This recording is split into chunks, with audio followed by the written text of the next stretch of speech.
What up, my ninjas? I'm Strident, and I'm back with a review and thoughts video of sorts about Akibaranger.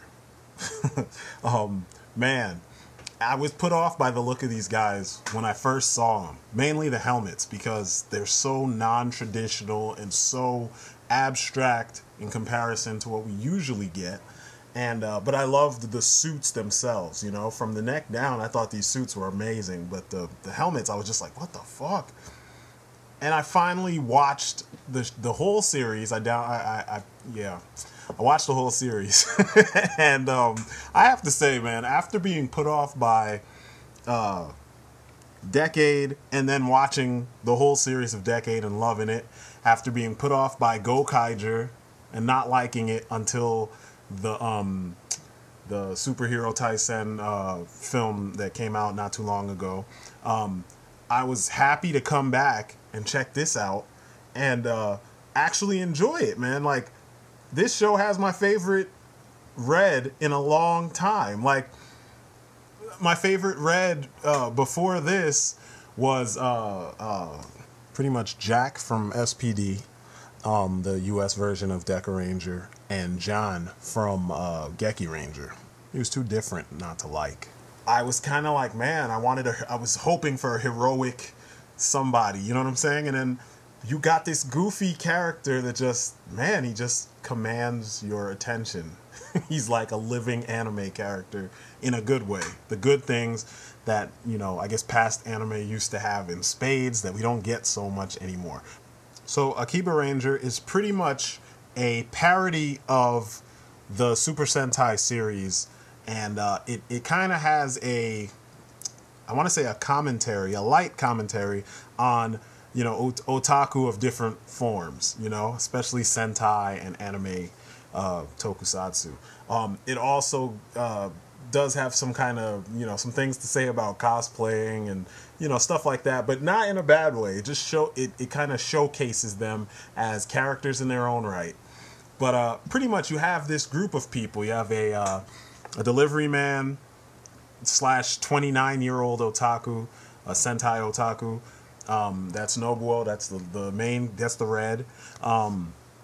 You have Mitsuke, who is she's the martial artist of the group, and she's the youngest member, and she's kind of a closet, I want to say a closet otaku or like a budding otaku. She needed the push, and then she kind of jumped into it as far as Sentai and anime go. And she also gets into cosplaying a little bit. And lastly, you have Yellow, her name is Yumeria, and Yumeria is a cosplayer, and she also gets into different types of manga. And she's into the she's into the what they call rotten books. They call her a fujoshi, which I guess it's a girl who's into man-on-man anime stuff, or man-on-man comics, and yeah, she's hilarious. She's fucking hilarious. Every episode, well, almost every episode, every couple episodes, she's changing her costume, and her personality will change a little bit to go with the with the costumes, and she's kind of creepy, but she grows on you as time goes on. You also have their I guess their commander, so to speak, the person who made their costume or made their gear, or gives them, actually she didn't make their gear, but she gives them their assignments essentially, and her name is Hakase, Hiroyo Hakase, and she's fine, in my opinion. I usually don't even pay attention to this shit anymore, but I'm like, man, okay. Same goes for Mitsuki. I was like, wow, they're picking some fine chicks for these roles. Yumeria, not so much. But they all pretty much their issue and their ability and their thing is that they are all able to enter what they call the grand delusion. And it's pretty much your imagination, essentially, you know? They get so hyped up about whatever's going on that they're able to, like, kind of imagine this whole scenario and fight out their scenario. And they use their powers, given to them by Hakase, to fight these villains in their minds and somehow there's like a correlation to the real world sometimes. Something in the real world usually sparks the delusion. And, you know, it seems like it's worse than what it really is. And then in reality, these guys just look like they're fucking nuts. And at first I was wondering, like, wow, what's the point? You know what I mean? Like, how is this going to play out? How are all these delusions going to apply to the real world, you know? And I have to say, the way they wrap it up is actually not bad. I mean, it's kind of along the lines of what I was hoping the third Matrix was going to do. But, you know, instead of wrapping up everything in the Matrix, you need to wrap it up in the real world. And, you know, up the ante in the real world. Well, this does the same thing. It does what I'm talking about. It ups the ante of the series in the quote-unquote real world, and then it takes it in a whole nother direction. And it's worth seeing. I mean, this show is actually laugh out loud fucking funny. Whoever was writing this obviously wrote for anime, pretty good anime. I'm not really familiar with all these, the writers and whatnot, because like I said, I used to be an otaku. I don't even call myself an otaku, but I guess I was in college or up to college. And then I kind of, you know, I started to drift away from it. I've always been more of an otaku towards Sentai, but I don't like every Sentai. And that's one of the things they show in this. Nobuo loves every single Sentai. He doesn't give a shit. Every single Sentai is awesome to him. Or, I'm sorry, I should call him Akagi because that's what everyone calls him. He loves every Sentai. He can tell you anything that happened in any episode, from the music to the location of the fight to the clothes the person was wearing to what the monologue was that they said. Whatever it is, this guy knows it. He is the, like, penultimate fucking... I shouldn't even say penultimate. He is the ultimate fucking Sentai nerd. And he believes in this stuff, which is awesome when he becomes a superhero. Because you got to have that belief. You got to have that that something that allows you to stay true to yourself and true to your mission and not give up on it, and kind of feel more like, you know, when shit gets ridiculously hard, you still have something to draw on to keep you going. And for him, that's all the past Reds. And he wants his team to be official, because the team is called the Unofficial Sentai. And, you know, Toei has been, you know, kind of pushing them as this. They're not considered, you know how there's about 36 or 37 Sentai? They don't count. They're not part of that. So, they're trying to, you know, become, what's the word I'm trying to say? They're trying to become official. And everything they're doing is leading up to this, you know? This official, you know, title being put on them, with merchandise and a TV show that comes on Sunday mornings, because that's when these things air. Superhero Time airs on Sundays in Japan, as opposed to Power Rangers and shit airing on Saturday mornings here like it used to. I don't know if it does so much anymore. But anyway, those are the good guys. They actually transform using the Z-Kyun that turns... It's a figure of one of the characters in one of the anime characters that they like in the show, and it turns into a gun. They call it the Moi Moi Magnum. And good God, it's so weird. You know, I feel kind of strange telling you guys all the details, because then when you watch it, the shit won't hit you as strange, and, you know, in the way that it hit me. Because I'm assuming most people that watch this, it's gonna be like, holy shit. Because even if you've watched a lot of Sentai, this thing comes from left field and just hits you with all this funny, weird shit. But it's not as weird as some of the Showa era, you know, Sentai series, or even Kamen Rider. But it is some weird shit sometimes, just goofy weird shit. Anyway, this brings me to the villains.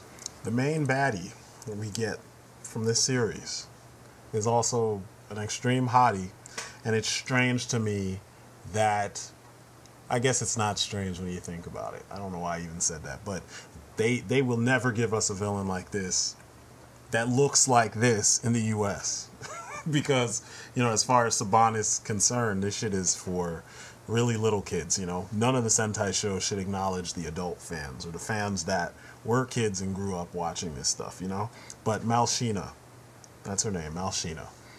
The whole design and the concept behind her design is just, man, you know, pretty much she was I can't even give it away for you, but just, man, she looks like something that was in an old Go Nagai, you know, cartoon, like a villain from Cutie Honey or something. But good God, I'm not even really attracted to Asian women, you know, and good God, this show is just throwing these fine women at you, you know, like, good God, that's all I could say. She's not really as evil as she looks, because her costume looks straight dominatrix, you know what I'm saying? But she's actually a funny character, and some of her methods are pretty funny, even how she fights, and you know, her dialogue is pretty funny. She's just an interesting character, a well done character. Not your typical villain. In some ways, she does act like a typical villain in the first portion of the series, but as the series progresses, she becomes a completely different, you know, type of character, you know. But good God, is she awesome to look at. Awesome to look at. What she pretty much uses her minions, you know, every Sentai series or Toku series has minions of some sort. Her minions are the corporate drones, because she is the head of the guerrilla marketing firm, or corporation. Pretty much every episode, or for the first half of the series, there is a new chief of guerrilla marketing that pops up in each episode and fights our heroes. The first, you know, guerrilla marketing chief wanted to turn Akibara, where they're from, into Shibuya, because they were saying that Akibara was too embarrassing with all its otakus and all its, you know, cosplayers and all that weird shit, and they wanted to turn it cool. They were saying it was an embarrassment. So, like, their reasoning for why they do what they do, each different one, is just a little bit goofy, but, you know, it's interesting shit. It's funny, and it works, and all their names are really long, and I'm not even gonna attempt to tell you their names in this. You just have to watch it and figure that, you know, see it for yourself. But at first, you're seeing the same villain a couple times with very minute details that have been changed. Everything else is pretty much the same, and it's pretty funny when you hear, you know, when the heroes figure it out or see it, and they're like, what's really different about this guy? And the villain has to tell them. I don't know. All these things to me made this shit a lot funnier. But halfway through, there is a change. I'm not going to show you what the new villains that pop up. But if you're a fan of Sentai, you already know that this kind of stuff happens. The series does take several turns, but overall, it's just a really, really original, well done show. In some ways, though, I have to say that it's not the most original concept, because there was an anime, and I can't remember for the life of me. Maybe one of you guys remember this, but when I was in college, somebody brought in an anime. No, my brother rented it. It was an anime with a group of actors that were, I guess they were auditioning for a role in a Sentai show. And then the villains in the show became real, and they had to actually figure out some kind of way to fight them, and then their powers became real. And it was kind of a similar idea where, you know, Sentai breaks the fourth wall and the shit becomes real, and it's in our world, you know what I'm saying? But this is a good way to expand on it. That shit was probably like 10 years ago at least. Yeah, this show, man, I know it's becoming more of a thoughts kind of thing where I'm telling you how I felt about it, but the action at first, because this team is supposed to be so, like, they're like the ghetto Power Rangers or the ghetto Super Sentai, essentially. At first, I mean, they do what we always say. Why don't they just blast the motherfucker with the cannon first thing? So they get a couple slaps in, And the first guy, they just capped his ass with the fucking cannon. And the bad guy's like, that's not fair. It's shit that an unofficial team should do. The fight scenes are kind of rough in the beginning. You know, you're seeing like less polished movements, and the choreography is kind of slow and not really pretty at first. But then as the series progresses, when they become a little bit more seasoned, the choreography gets better. The show belongs to Akagi. Akagi is the reason why I kept watching the show. Every time he showed up, I had to see what he had to say. I had to see, like, what was his reaction gonna be. You know what I'm saying? Like, dude is just so fucking funny and such an interesting character to I mean, he's just goofy and it's fun to watch. Whatever is going on with him, it's fun to watch. You can tell this dude had fun playing his role, and I don't know, I enjoyed watching him do it, you know? There's even a part in the season where they want to replace him, and I was like, get the fuck out of here, you better not. Dude is just, I don't know, he's just interesting, man. Interesting, and he fit the tone of this series perfectly, and I enjoyed him. He didn't annoy me at all, and he kind of looks like Jet Li. Am I the only one who sees this? Like, I was watching the series, and I'm just like, who does he look like? Who does he look like? And I'm like, wait, he fucking looks like Jet Li. It was cracking me up, too, because he's doing all this goofy shit that Jet wouldn't do, you know? But, you know, all in all, this series is quality. And it's short. It's only 13 episodes, which was the draw for me. It was one of the draws, the main draw. Because my problem with a lot of anime and Toku is that it's just too many fucking episodes. Sometimes it's awesome because when it's good, you want it to go on forever.